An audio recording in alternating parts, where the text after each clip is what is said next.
Ar kada pagalvojate, kad jūsų kvėpavimas susijęs su kūno stabilumu? Daugelis žmonių neįvertina, kad didelį vaidmenį taisyklingas kvėpavimas vaidina ne tik mūsų savijautai, bet ir giliųjų kūno raumenų aktyvacijai, kurie yra atsakingi už stabilumą. Redcord metodikos dažnai integruoja kvėpavimo pratimus, padedančius efektyviau įjungti šiuos stabilizatorius. Kai giliai kvėpuojame, aktyvuojasi diafragma, kuri tiesiogiai veikia pilvo preso ir nugaros raumenis, padėdama sukurti tvirtą korsetą aplink stuburą. Tai ne tik palengvina judesius, bet ir mažina skausmo riziką. Patarimas jums.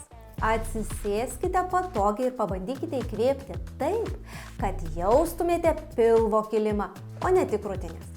Lėtai iškvėpkite. Pakartokite kelis kartus ir pajuskite, kaip aktyvuojasi jūsų pilvo sritis. Jei norite sužinoti daugiau apie kvėpavimo ir kūno stabilumo ryšį, bei kaip mūsų terapijos pratimai gali padėti jums išnaudoti šį ryšį savo naudai, sekite mūsų profilį.